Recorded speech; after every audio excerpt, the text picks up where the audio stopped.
Hi అండి. ఒకటి అనుకున్నాము, చికెన్ అయితే వండుకుందాం అనుకున్నాము. కానీ చికెన్ చట్నీ అయితే చేసుకున్నామండి. చాలా ఈజీ అంటే ఈజీ అండి. మస్తు చాలా టేస్టీగా ఉంది.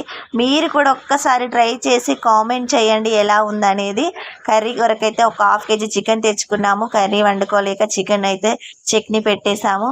అయితే కడిగి అయితే పక్కకు పెట్టుకున్నాము. బోన్తో సహా చికెన్ అండి, బోన్లెస్ అయితే కాదు. కడిగి పక్కకు పెట్టుకున్నాక ఒక హాఫ్ స్పూన్ పసుపు, హాఫ్ స్పూన్ అయితే ఉప్పు వేసుకొని ముక్కలకంతా కలిపి పట్టేటట్టు అయితే పక్కకు పెట్టుకున్నాము. పక్కకు పెట్టుకున్నాక ఇప్పుడు దాన్ని మీడియం ఫ్లేమ్లో స్టవ్ మీద అయితే పెట్టుకున్నామండి. ఆ ముక్కలకు ఉన్న వాటర్, కర్రీలో ఉన్న చికెన్లో ఉన్న వాటర్ మొత్తం బయటికి వచ్చేటట్టు మీడియం ఫ్లేమ్లో పెట్టుకున్నాము. ఇప్పుడు చట్నీకి అయితే ఆకు వక్క, చెక్క, ధనియాలు, లవంగాలు, యాలకులు, మెంతులు అన్నీ అయితే కొంచెం వేయించి పక్కకు పెట్టుకున్నాము. అంతలోపు అయితే చూసారా, వాటర్ చూసారా ఎలా బయటకు వచ్చాయో. మళ్ళీ ఇలా వాటర్ మొత్తం బయటకు వచ్చేస్తే ముక్క కూడా మనకి ఎన్ని రోజులైనా ఉంటుంది, పాడవదండి. చాలా టేస్టీగా ఉంటుంది. ముక్క కూడా అసలు గట్టి పడదండి. వేయించుకున్న మసాలాలను అయితే మిక్సీ పట్టుకున్నాము. అప్పటికప్పుడు మసాలాలు వేయించి అప్పటికప్పుడు అల్లం వెల్లిపాయ పొట్టు తీసుకొని మిక్సీ పట్టుకొని చట్నీ పెట్టుకుంటే సూపర్ అదురుతుందండి. మీరు కూడా ఇలా ట్రై చేయండి. మొత్తం చూసారా, వాటర్ మొత్తం ఇనికిపోయాయి. ఇప్పుడైతే ఒక కప్పు వరకు నూనె వేసుకున్నామండి. ఆ నూనెలో ఇప్పుడు మనము వాటర్ మొత్తం ఇనికిపోయిన ముక్కలను అయితే మొత్తం ఫ్రై చేసుకున్నాము. ఇలా కొంచెం లైట్ గోల్డెన్ బ్రౌన్ కలర్ వచ్చేదాకైతే ఫ్రై చేసుకున్నాము, పక్కన పెట్టుకున్నాము.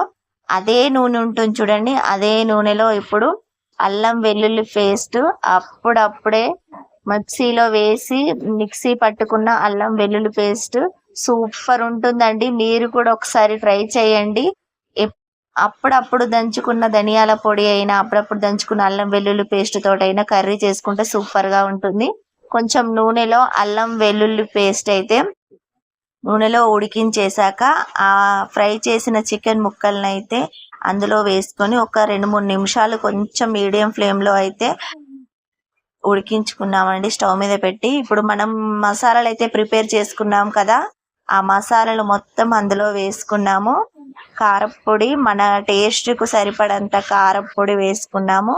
కొంచెం ఉప్పు కూడా వేసుకొని ఒక 2 నిమిషాలు స్టవ్ మీద అయితే పెట్టుకొని చల్లారాక ఒక నిమ్మకాయ, పెద్ద సైజు నిమ్మకాయ, హాఫ్ కేజీ అయితే ఒక పెద్ద సైజు నిమ్మకాయ అయితే నిమ్మరసం వేసుకున్నామండి. సూపర్ అంటే సూపర్ టేస్ట్గా ఉంది.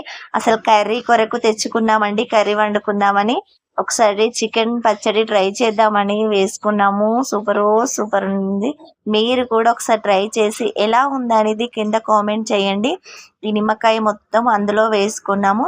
అంటే చల్లారాక వేసుకోవాలండి. మొత్తం పూర్తిగా చల్లారింది చట్నీ. మొత్తం చట్నీ చల్లారాక చూపించిన నిమ్మకాయ మొత్తం అందులో చట్నీలో వేసుకున్నాము. సూపర్, అన్నీ సెట్ అయ్యాయండి. ఉప్పు, కారము అన్నీ కూడా సెట్ అయ్యాయి. మీరు కూడా ఒక్కసారి ట్రై చేయండి. చాలా సింపుల్ ఈజీ పద్ధతిలో అయితే చికెన్ పచ్చడి అయితే రెడీ అయిందండి. సూపర్ అంటే సూపర్గా ఉంది. ఎన్నిసార్లు అంటున్నానని కాదండి, బాగుందండి, నిజంగా బాగుంది. చాలా ఈజీ మెథడ్లో వేసుకున్నామండి.